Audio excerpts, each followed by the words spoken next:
여러분 안녕하십니까? 자, 계속해서 자원풀이 한자 공부하겠습니다. 모을집에 윤형체, 새는 나무 위에 모이지만 사람은 어디 모인다고요? 지붕 아래 모이죠. 그래서 지붕의 모양을 본뜬 글자죠.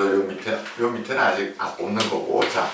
자, 여기서 모은다는 뜻이죠. 무엇을? 여러 사람, 말하는. 그래서 여러 사람의 의견을 모아서 더한다 해서 더할 합자입니다. 더할 합자. 모여서 사람들의 의견을 모으는 것이죠. 그러면 손수의 변형체, 왼쪽에 왔으니까 재방견이죠. 자, 손을 합하여서 우리가 뭔가 주울 때 다섯 손가락을 합한다든가 또는 두 손을 합한다든가 해서 주울 습자죠. 주울 습자.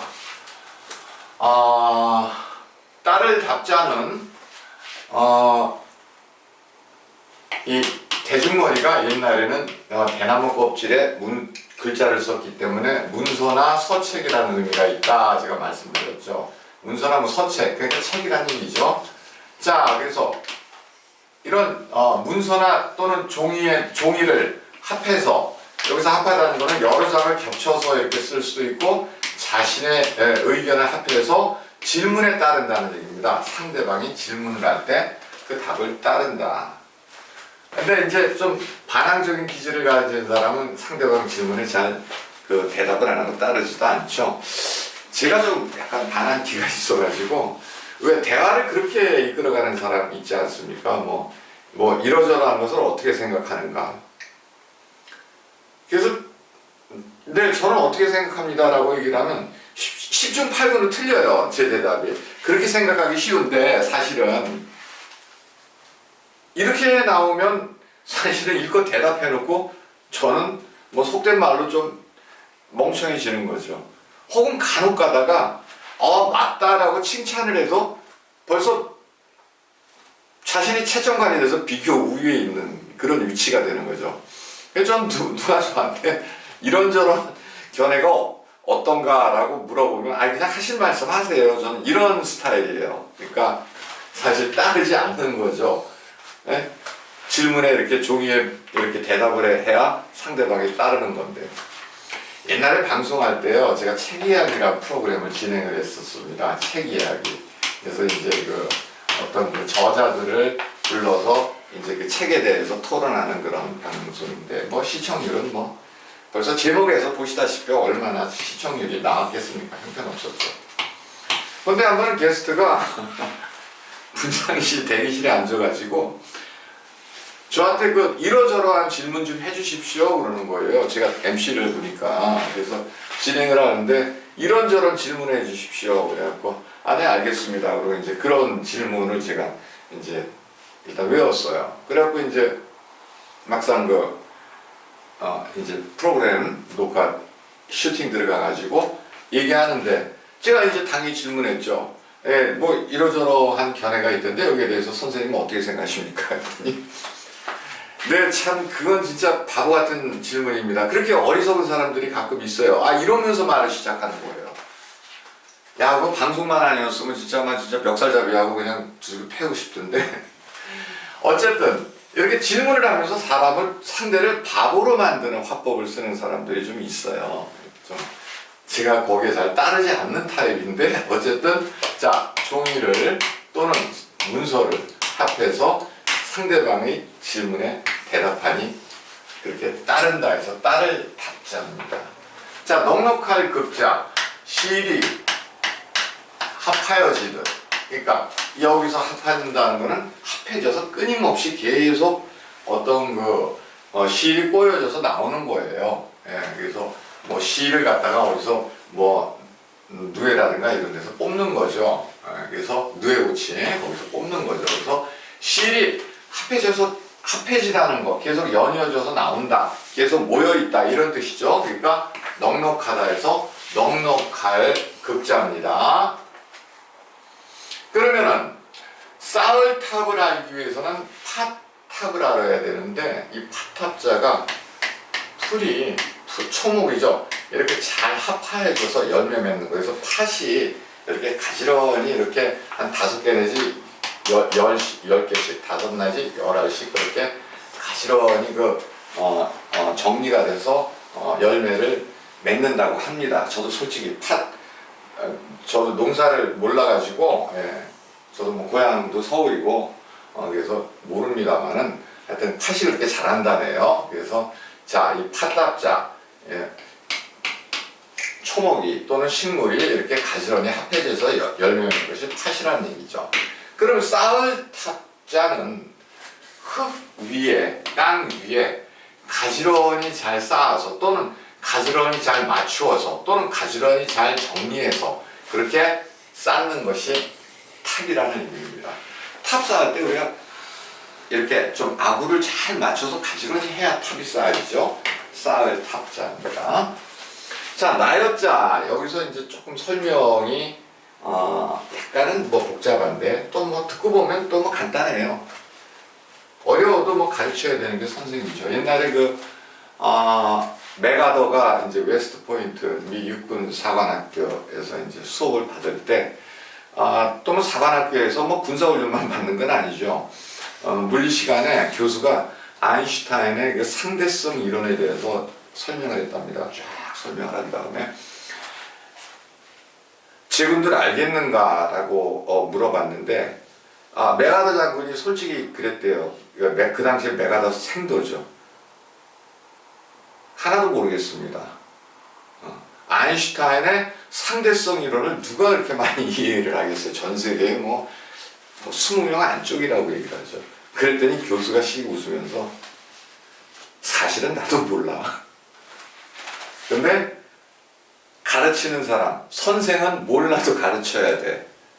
그렇게 얘기를 하더랍니다. 그래서 사실은 아인슈타인의 상대성 이론을 갖다가 웨스트 포인트에서 가르치는 교수나 뭐 학생이나 모르긴 마찬가지인데 어쨌든 물리학에서 그만큼 중요하니까 가르치겠죠. 그리고 또 있어요. 전 세계에서 20명밖에 이해하지 못한다, 또 행하지 못한다는 게 여러분들 성악에서 그리고 소리 흉내 내도 되나? 발성법 중에 뭐 이런 거 있어요. 뭐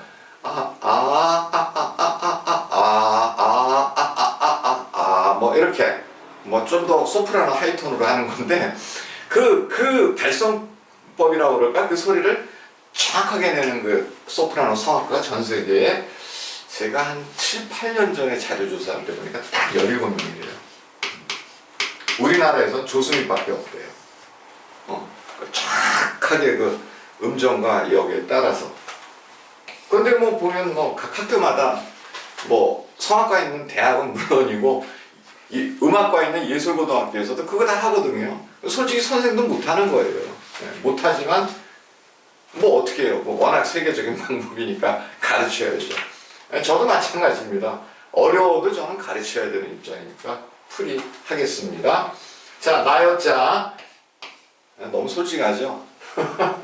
자, 나열자. 모일 집자입니다. 지붕을 뜻하죠. 지붕 아래 나무로 기둥을 만들어서 사는 것이 나라는 의미인데 이것이 왜 의미 나중에 여가 됐냐. 그러니까 의미라. 좀 전에는 의미. 자, 모여서 그러니까 지붕 아래 나무로 기둥을 지어서 사는 것이 나라는 의미, 즉 훈이 된 거예요. 근데 음은 왜 여가 됐느냐? 왜 여가 됐느냐? 자, 이 글자가 나 여자 아닙니까? 그럼 의미는 그렇게 됐어요. 지붕 아래 이제 나무로 기둥을 만들어서. 근데 여자는 왜 여가 됐느냐 하면 이게 직조기의 모양의 이제 줄 여자라는 게 있어요. 자, 이게 직조기 왼쪽의 모양, 직조기 오른쪽의 모양이랍니다. 상형 문자니까 일단 뭐 외우셔야죠. 직조기 왼쪽의 모양, 오른쪽의 모양인데 여기서 줄이 연이어서 나오는 모양입니다. 그래서 직조기에서 줄이 나온다 해서 이거 높은 줄이 아니라 준다는 즉 기브라는 의미의 줄 여자가 생겼어요. 먼저 줄 여자가. 그러니까 이렇게 주는 대상이 그러면 받는 사람이 나라는 뜻에서 또 지붕 아래 나무로 기둥을 짓고 사는 것이 나다라는 의미도 있지만 또 이 줄여와 연계가 돼서 이 실이 주니까 직조기가 주니까 받는 사람이 나라는 뜻에서 또 나여가 된 겁니다. 그래서 간단하게 그냥 우리가 자원학을 떠나서 간단하게 외우려면 그냥 지붕 아래 나무로 기둥을 만들어서 내가 사는 게 나다 해서 나라고 생각해도 되고 원음은 원래는 직조기에서 자 실이 나오는 모양. 그러면 그 실을 직조기가 준다. 그러면 그래서 줄 여자. 그러면 이렇게 주는 것이 누구냐? 주면 받는 것이 누구냐? 사실은 또 그래서 나다. 그래서 이 모양의 나자의 음이 여자가 따라온 겁니다. 복잡하죠? 예, 복잡해도 이렇게 자원학적으로 풀어나가는 것이 중요합니다. 좀 더 자세한 내용 또 교재 출력해서 제가 여기서 또 한번 풀어드리지만 이거 일일이 받아 쓰지 마시고 그냥 딱 듣고 계세요. 그렇게 하고 강의 끝나면 제가 교재에 딱딱 하나하나씩 제시하니까 캡처 떠서 출력하셔도 되고 또는 밴드에 가입하셔서 그 밴드에서 교재 받아오셔도 됩니다. 출력해서 그 밴드에서 여러분한테 뭐 달라고 그러는 것도 없고요. 무슨 광고가 있는 것도 아닙니다. 자, 그럼 나여자는 또 어떤 의미가 있냐면 넉넉히라는 의미가 있습니다. 넉넉히 또는 여유 있음이라는 의미가 있습니다. 여유 있음. 바로 이게 사실은 지붕 안에 나무를 갖다가 나무 기둥을 해서 내가 집에서 산다 해서 나여자이기도 하지만 또 줄여와 연관이 있어서 직조기에서 실이 계속 나오니까 받는 것이 나라는 의미입니다. 그리고 음도 줄여의 여가 그냥 따라온 거예요. 그러면 직조기에서 줄을 계속 나와서 주니까 내가 넉넉하다 그래서 넉넉히 또는 여유가 있다 해서 여유 있음이라는 뜻이 쓰인 겁니다. 또는 더 나아가서 여유가 있으니까 남다라는 의미까지 포함을 하는 거죠. 이런 거를 자원학적으로 좀 정확하게 이해를 하면 여기서는 좀 복잡할지 몰라도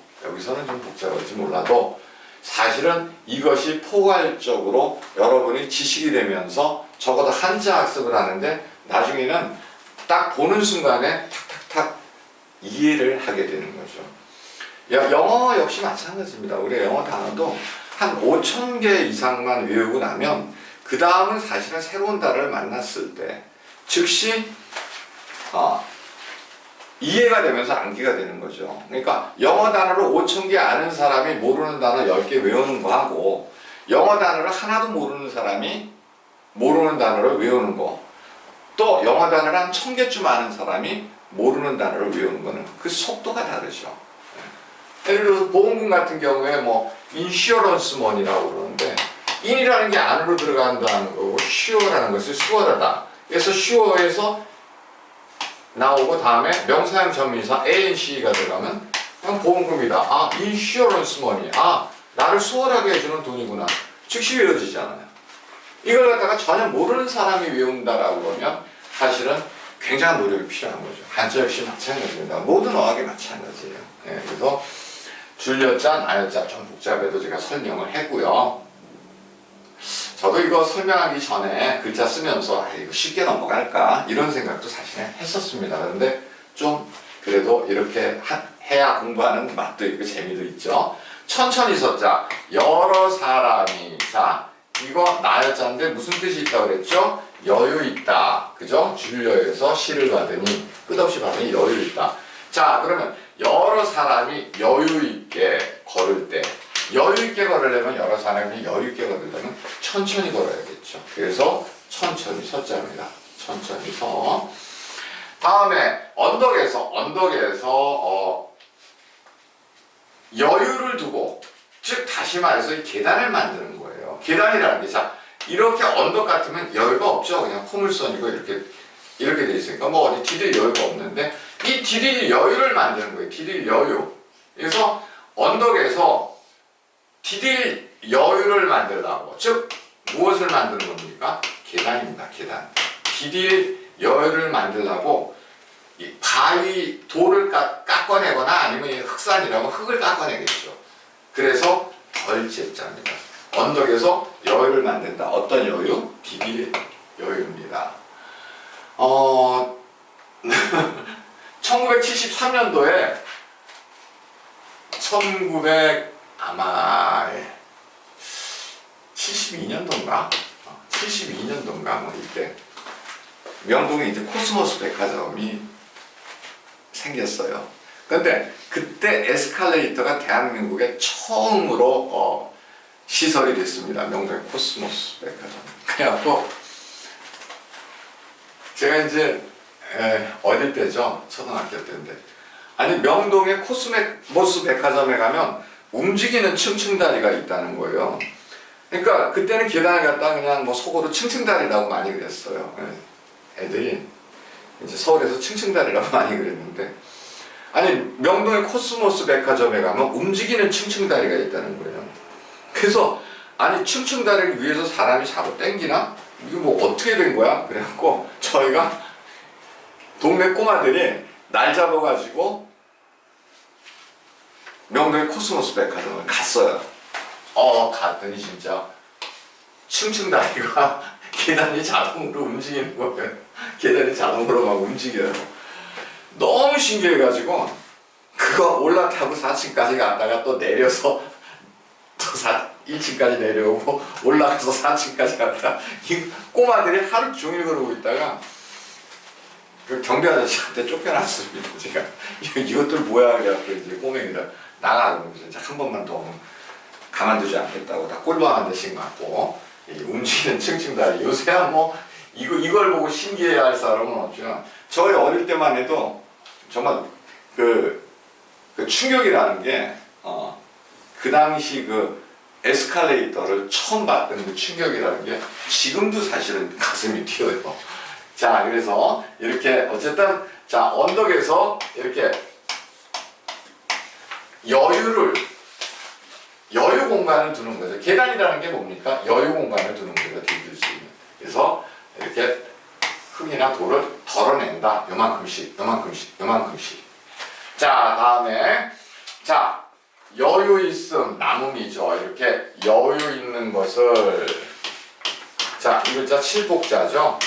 손에 회초리를 들고 가르치는 거. 그래서 칠복인데 회초리를 들기 때문에 치는데 무슨 뜻이 있습니까? 애쓰다 노력하다라는 뜻이 있습니다. 회초리로 막 훈육하면서 애들을 가르치는 그런 서당의 훈장 선생님이 아주 애를 쓴다. 그래서 요즘은 뭐 그게 이제 폭력이 되겠지만 저희 어릴 때만 해도 뭐 사랑의 매라는 이유만으로 참 많이 맞았어요. 참 많이 맞았는데 여하튼 뭐 이 그 회초리로 때리는 거에 대해서의 관념은 어떨지 몰라도 적어도 예전에는 어쨌든 애쓰다 노력하다였습니다. 그래서 이렇게 여유 있는 것, 또 남는 것을 세상에 나눠주려고 애쓰는 거죠. 남아있는 것을. 그러니까 일종의 그 지금으로 치면은 노블리스 오블리제 정도의 행위를 얘기하겠죠. 그래서 세상에 남아있는 것을 애써서 멀리 편다. 우리가 나눠주고 그럴 때 편다, 펼친다 이렇게 얘기를 하죠. 그래서 서자입니다. 자, 빗길사자. 자, 어떤 뒷박이나 이런데 남아있는 곡식. 자, 말두자 곡식을 뜻하죠. 남아있는 곡식을 마저 이렇게 쏟아 부으려고 빗기는 겁니다. 그 도구나 이런 거를. 그래서 빗길 사자입니다. 자, 여태까지 제가 한 줄에 7자씩 썼는데 그게 또 너무 보니까 또 빽빽해요. 그래서 오늘은 6자를 썼는데 앞으로는 그래서 6자씩 12자로 그 해설을 제가 할 겁니다. 강의를. 그런데 오늘은 6자씩 12자를 썼는데 더 설명이 글자가 난해한 건 아닌데 더 설명이 조금 어려워서 시간은 더 갔네요. 자, 오늘 여기까지 공부하고 또 다음 시간에 뵙겠습니다. 감사합니다.